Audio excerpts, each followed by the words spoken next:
Hello everyone, welcome back to my channel. तो इस video में पढ़ने वाले हैं कॉस्ट अकाउंटिंग की यूनिट 2 का chapter number 4, that is operation और सर्विस कॉस्टिंग की। ऑपरेशन और सर्विस कॉस्टिंग क्या होता है, तो सबसे पहले हम देख लेते हैं कि इसमें कंटेंट क्या क्या पढ़ने वाले हैं हम। तो first is to understand the meaning and applicability of method of service costing की सर्विस कॉस्टिंग के लिए कौन से मेथड एप्लीकेबल होते हैं और कौन से यूज़ करने चाहिए।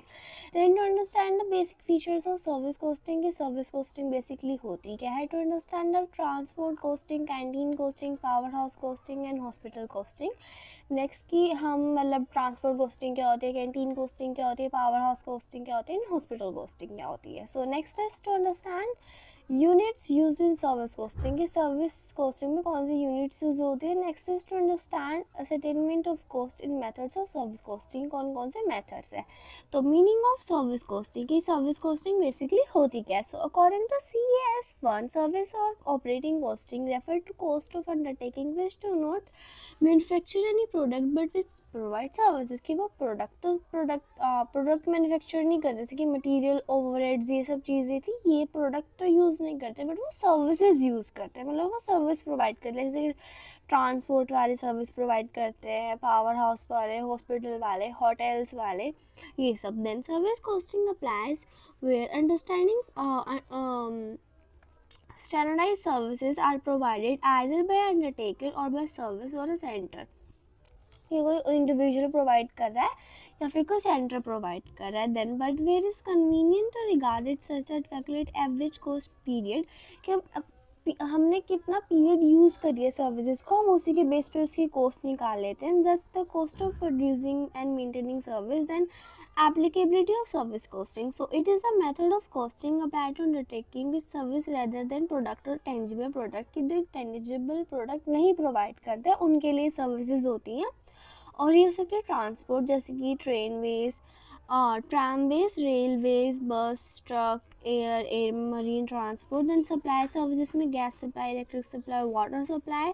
देन वेलफेयर सप्लाईज में hospitals, canteen, libraries. And municipal services में street lightning and roadman maintenance. And entertainments में cinema and circuses. Then these services may be internally used in canteen, delivery van, boiler और etcetera, और may be rendered, या तो अभी कुछ भी internally भी चला सकते हैं, फिर रेंडर्ड भी कर सकते हैं पब्लिक को, like transport corporation, hospital, electric, gas, ये सब चीज़ें। देन नेक्स्ट चलते हैं, उसके बाद basic features of service costing की। बेसिक फीचर्स क्या होते हैं, यहाँ पे ये टेंजिबल नहीं होती है। देन यहाँ पे पर्टिकुलर पीरियड के बाद ही निकलती है, स्टैंडर्डाइज होती है, इन्वेस्टमेंट इनकी फिक्स होती है और हाई होती है, और वर्किंग कैपिटल इसकी लो होती है। मेजर पोर्शन होता है टोटल कॉस्ट का, वो फिक्स होता है। तो इसके बाद वेरियस कॉस्ट यहाँ पे चार्ज करते हैं, like standard charges, maintenance charges, operating charges, fix charges, variable charges. Then transport costing की। ट्रांसपोर्ट कॉस्टिंग क्या होती है। So transport industries include air, water, road, railways. ठीक है, मतलब ट्रांसपोर्ट हम कहाँ एक जगह से दूसरी जगह जाना है तो कहाँ जाओगे, बाय एयर जा सकते हो, वाटर जा सकते हो, रोड जा सकते हो, रेलवे जा सकते हो। सो method of ascertaining cost in transport undertaking is known as transport costing। इसको ट्रांसपोर्ट कॉस्टिंग बोलते हैं। It relates to determining cost per service unit, कि आपको कितनी पर से unit service of air, water, road, traffic का यूज़ कर रहे हो, इन सब के लैब से ये जो चीज़ें होती हैं वो चार्ज होती हैं। ठीक है, यहाँ पे जैसे carries for honours, buses, taxis, carriers, lorries, ये सब चीज़ें। The objective of motor transport costing में भी समराइज एज इन्फॉर्मेशन प्रोवाइड करना कि कौन से व्हीकल्स कितने यूज़ हो रहे हैं, एक्यूरेट बेसिस निकालना, कोटेशन का रेट्स फिक्स करना, प्रॉपर टाइम, फ्यूल कितना कंज्यूम हो रहा है। Then comparison between the own transport और ऑल्टरनेटिव, मतलब आप हाइव करते या अगर आप हायर करते तो कितने चार्जेस लगते, आप खुद से जा रहे हो तो कितने चार्जेस लगेंगे। Then to compare cost compare करना, डिटरमाइन करना कितने चार्जेस लग सकते हैं, डिसाइड करना कौन से व्हीकल से जा रहे हो। देन उसके बाद क्लासिफिकेशन ऑफ कॉस्ट, की कॉस्ट को कैसे क्लासीफाई करा है। So there cost are in the following three heads में करा है। फर्स्ट इज स्टैंडिंग और फिक्स चार्जेस। सो ये जो चार्जेस होते हैं जो किलोमीटर्स के हिसाब से चलते हैं। Major supervision like insurance, motor vehicles, insure free, garage, general supervisions, इन सब चीज़ों में। Then next is maintenance charges, जो सेमी वेरिएबल एक्सपेंसेस होते हैं जैसे कि salary of staff, charges consumer store, tyres, tubes, repairs. तो ऑपरेटिंग और रनिंग चार्जेस जो लगता है ये वेरी होते रहते हैं proportional to kilometres, like oil, greases, delivery conductor, attendant, ये सब चीज़ें। Then according depreciation is to be allocated on the basis of kilometres, और जो डेप्रिसिएशन लगती है वो भी किलोमीटर्स, माइलेज वगैरह इन सब चीज़ों पे लगते हैं। Then classification of various items of costage about the three groups should not be attempted as a matter of rule. It depend upon basically circumstances of each cases, कि कौन से केसेस में कौन सी चीज़ यूज़ हो रही है, ये केसेस पे डिपेंड करता है। देन उसके बाद for example the wages payable as a driver by a private owner on a no work no pay basis should be treated as a item of operating variable, but in case of employees of state transport corporation payment basis, कि देखो आपका item decide करता है, मतलब आपकी कौन सी सब head में उसको जाना है। देन उसके बाद डेली लॉग शीट, कि डेली लॉग शीट क्या होती है। So a log sheet is a record maintain for each vehicle for the purpose of cost collection, कि देखो डेली लॉग शीट क्या होती है, कैसी प्रॉपर कलेक्शन होता है, कोस्ट कलेक्शन होता है जो हर एक व्हीकल का बनता है, कि वो प्रॉपर कितना चल रहा है कितना नहीं चल रहा है। इसमें ये ड्राइवर मेंटेन करके रखता है व्हीकल का डेली बेसिस पे, कि उसने कितना कैसे कहाँ से कहाँ तक गया है, रनिंग कैपेसिटी, डिस्टेंस कवर्ड को कितना किलोमीटर करा है, एक्सीडेंट, डीजल, लुब्रिकेंट्स, अनलोडिंग वगैरह, ये सब चीज़ें वो मेंटेन करके चलता है। The details not only help in ascertaining operating cost but enable management to avoid idleness of vehicles, कि रिकॉर्ड के लिए तो हेल्प करता ही है, बल्कि आपके व्हीकल्स कितनी, आप उसकी सस्टेनेबिलिटी है कितनी, वो चला सकता है, एप्लीकेबिलिटी कितनी है, वो सब चीज़ें डिसाइड करता है। Then cost unit use in service costing, की कॉस्ट यूनिट यूज़ कब करते हैं हम सर्विस कॉस्टिंग में। So there are large varieties of service, thereafter there are different cost for different services. देखो डिफरेंट डिफरेंट कॉस्ट होती है different different services की, जो अब डिपेंड करता है कि वो कौन सा है। तो दिस कॉस्ट यूनिट में भी टू टाइप्स फॉलोज, यहाँ पे दो तरह की कॉस्ट यूनिट है। फर्स्ट है simple cost unit. A cost unit is said to be simple cost unit when it involves one characteristics, for example transport cut per kilometer से कैंटीन है तो पर आइटम पर मील है, और वाटर है तो जहाँ पे हम यूनिट यूज़ कर रहे हो, बहुत सिंपल यूनिट यूज़ कर रहे हो आप किसी चीज़ को रेफ़र करने के लिए। देन उसके बाद डेली लॉग शीट ऐसी होती है, पहले व्हीकल नंबर, ड्राइवर का name, route number, licence, registration, फिर डेट, और फिर उसके बाद ट्रिप नंबर क्या है, प्लेस कहाँ से कहाँ तक जा रहा है, टोन कितना जा रहा है, किलोमीटर्स, रिमार्क्स, ये सब, सप्लाईज, टाइम ऑफ वर्कर्स कितना है, एनालाइजेशन ऑफ टास्क है, ये सब चीज़ें। Then second is that is composite cost unit. A cost unit may be composite unit when it reflects two और मोर कैरेक्टरिस्टिक्स, जहाँ पर टू और मोर कैरेक्टरिस्टिक्स यूज़ हो रहे हैं, जैसे कि इंडस्ट्री में यूनिट ऑफ कॉस्ट क्या जाएगी, पर पैसेंजर किलोमीटर और पर टन किलोमीटर। पावर के लिए पर किलोमीटर वॉट या फिर आर। देन होटल के लिए पर रूम डे और पर मील के लिए जा सकती है।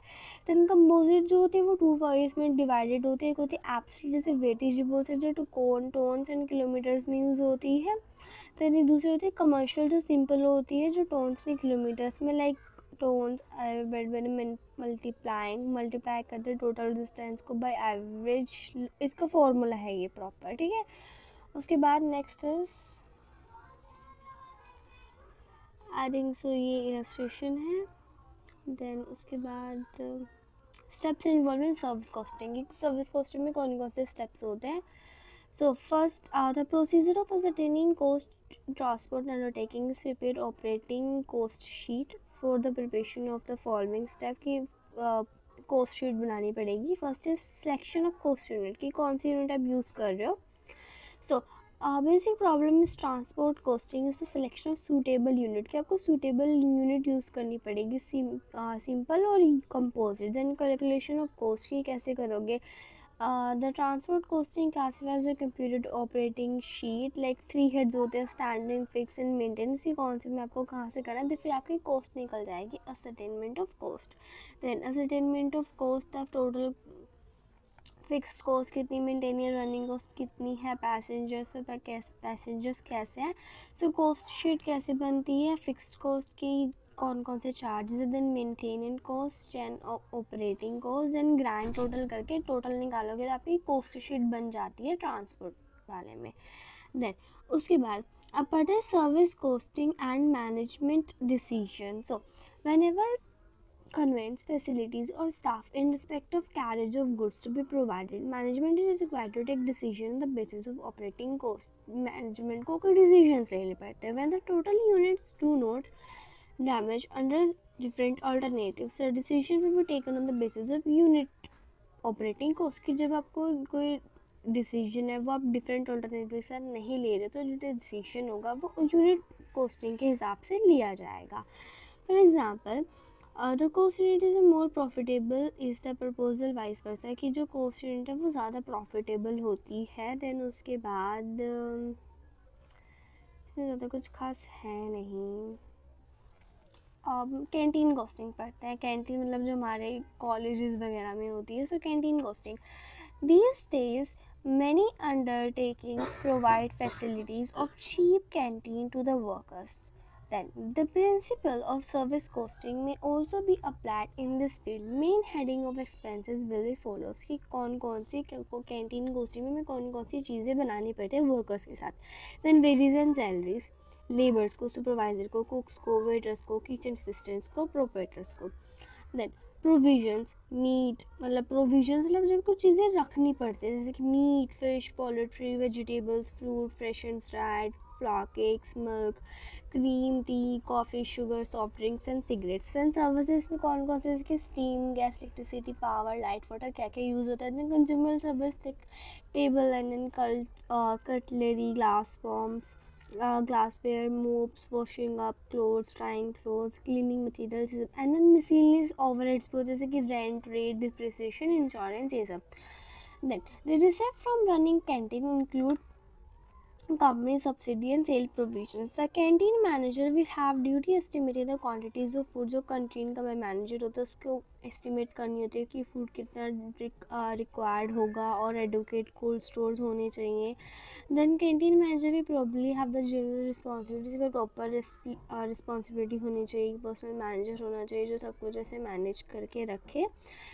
Whether it is possible to increase the choice of dishes and depend upon the large of numbers of being catered. An experienced canteen manager will however aim to weekly cycle without repetition of many dishes and 10-day cycle कि वो cycle भी चला सकते हैं किस week को कैसा कैसा खाना मिलने वाला है ऐसे मतलब. एंड देन उसके बाद costing with view fixing the price मिल के फिक्स प्राइस करना. देन कैंटीन ट्रेनिंग हेल्प्स उनको ट्रेनिंग देना कैसे कैसे यूज़ होने वाला ये सब चीज़ें बस पढ़ने वाली चीज़ें हैं. ज़्यादा कुछ खास है नहीं. देन कैंटीन कॉस्ट शीट की कैंटीन कॉस्ट शीट कैसी होती है. सो बजटेड एक्चुअल देखो टोटल कॉस्ट की टोटल कॉस्ट क्या नहीं है और कॉस्ट पर मील के पर देखो वो मील बेच रहे हैं कैंटीन वाले तो वहाँ पे प्रॉपर मील की तो निकालनी ही पड़ेगी प्रॉपर कॉस्ट ऐसे. देन उसके लिए प्रॉपर वेजेस एंड सैलरीज कितनी पड़ रही है एज पर मील और टोटल कॉस्ट कितनी आ रही है. देन उसमें provisions, consumable, table, lining and cutlery, works ये सर्विसेज जो भी हम पीछे पढ़ के आए हैं वही सब चीज़ें हैं. देन लाइब्रेरी सर्विस कॉस्टिंग की लाइब्रेरी सर्विस कॉस्टिंग क्या होती है. So generally clubs run a library for its members कि जो जनरली जो क्लब्स होते हैं वो लाइब्रेरी रन करते हैं अपने मेंबर्स के लिए जिससे कि जो to manage such service separate library department establish.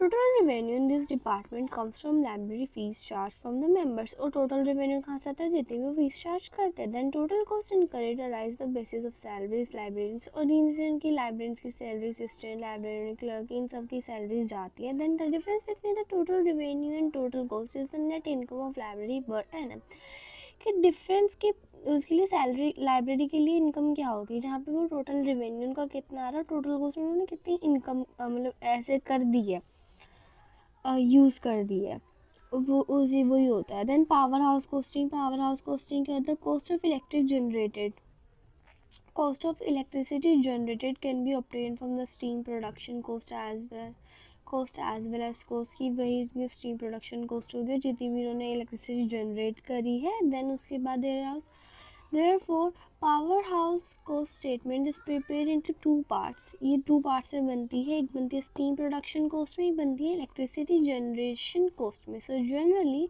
Steam production is the function of boiler house की जो स्टीम प्रोडक्शन होता है ये बेसिकली आपका बॉयलर हाउस होता है, but where boiler house cost statement is not prepare separately, पर जहाँ पे सेपरेटली नहीं बनाई जाती, ये ये पार्ट हो जाता है पावर हाउस कोस्ट स्टेटमेंट का, ठीक है। उसके बाद in big undertakings where power house is treated service department, बड़े बड़े डिपार्टमेंट जहाँ पे power house as a separate department बनाया जाता है, the cost of generation of electricity is distribution is compare to cost की वजह से कंपेयर कर देते हैं। और स्पीसमैन क्या होता है पावर हाउस का, ऐसे कि steam, coal and coke, water softener, wages कितनी कितनी लग रही है, then total cost on cost per annum कितनी है। देन उसके बाद हॉस्पिटल कॉस्टिंग क्या होता है, the main purpose of hospital costing is to ascertainment the cost of providing medical service, ये कितनी उन्होंने मतलब कितनी कॉस्ट लगती है उनकी मेडिकल सर्विसेज प्रोवाइड करने में। There are different departments in hospital which generally form on the basis of functions. देखो हॉस्पिटल में काफ़ी ज़्यादा डिपार्टमेंट्स होते हैं जो बेसिकली उनके डिपार्टमेंट पर बैठे होते हैं जैसे उनको काम करना होता है, ठीक है। जैसे कि first is OPD, outpatient department, second wards, यहाँ पे सब कुछ होते हैं। Then medical service department as diagnostic, x ray,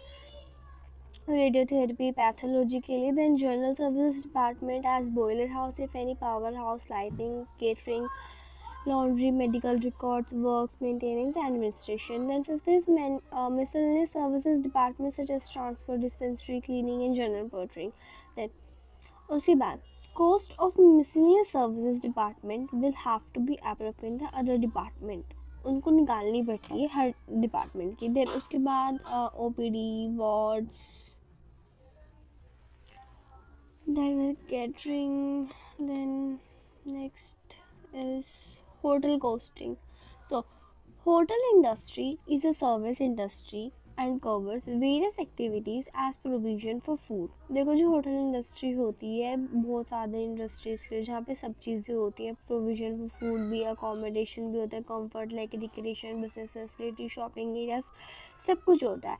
in order to provide the services hotel industry is required to incur various expenses, उनको बहुत ज़्यादा एक्सपेंसेस फेस करने पड़ते हैं। एक्सपेंसेस में फिक्स्ड एज वेरिएबल्स भी और वेरिएबल्स भी हो सकता है, फिक्स भी हो सकता है। सो फिक्स एक्सपेंसेस में जैसे कि स्टाफ की salary, repairs, renovation, interior decorations, laundry, contract cost and sundries, depreciations और fixed asset and variable expenses में क्या क्या चीज़ आती है, lightning charges, attendance salaries, power house. In order to calculate the room rent to be charge per person, national profit, कि कैसे कैसे उनको कैसी चीज़ चार्ज करने वाले हैं। Very the number of rooms available calculated, कि उनकी कितनी कैटेगरीज है, उनको मतलब ऐसे मतलब कितने रूम्स वो दे सकते हैं। Then cost of meals, direct wages like restaurant, kitchens, housekeepings and direct expenses में हाउस ऑफ कीपिंग जो कंसिडरेशन में लेके जाते हैं। और इनडायरेक्ट एक्सपेंसेस में आता है जो इक्विटेबल होते हैं, मतलब डिपार्टमेंट देख लेता है कैसे है। फिर उसके बाद operating costing, I think so इसमें से प्रैक्टिकली आने वाला है। Operating costing, so sometimes a process में कंसिस्ट सेवरल ऑपरेशंस, कभी एक प्रोसेस में बहुत ज़्यादा ऑपरेशंस होते हैं। Each operation is each process और स्टेज, और जो हर ऑपरेशन होता है वो अपने पर्टिकुलर ईच प्रोसेस होती है और स्टेज होती है of production is separately costed. Then it represents a refinement of process costing. Operation costing refers to a determination of unit operation cost by each operating forming part of production process. In other words, it refers to a conversion cost. देखो sometimes देखो एक जो process होती है उसमें मतलब several operations होते हैं, ठीक है। अब ईच ऑपरेशन होता है उसकी खुद की एक प्रोसेस और खुद की एक स्टेज होती है प्रोडक्शन की। Then it represent a refinement and process of process costing. अब ये अब रेफर करते हैं एक प्रॉपर प्रोसेस कॉस्टिंग को। So operation costing refers to determination of unit operation cost per each operation forming a part of production, की हर production में जितने भी प्रोसेस एंड फॉर्म्स यूज़ कर रहे हैं वो अपने सेपरेट है। In other words refers the conversion cost, इसको हम दूसरे वर्ड्स में कन्वर्जन कॉस्ट भी कह सकते हैं। So cost of labour and overheads at the end of each operation, the unit operation cost is computed and divided the conversion cost by output. So the procedure of costing for operation in the same as process costing. जो procedure होता है cost for operation का same होता है as हम process costing use करते हैं। Material, labour and expenses जो सेपरेटली रिकॉर्ड करे जाते हैं। Then total cost of product is calculated by cancelling the cost of several operation। total cost कैसे निकलते हैं? several cost को निकालने के बाद निकलती है, जहाँ पे सीरीज होती है वहाँ पे भी निकलती है। then operation number, pieces unit कितने हैं, फिर यहाँ पे numerical है। then yeah, that's for chapter number 4, that is operation और service costing। हमने बेसिकली इसमें थ्योरीज ही करी है एंड आई थिंक सो इसमें से प्रैक्टिकली आने वाले हैं। सो इसकी पीडीएफ भी आपको चैनल पे मिल जाएगी। I hope you like this video. जिसने चैनल सब्सक्राइब नहीं करा है वो भी कर दो। Thank you for watching. See you next video. Take care.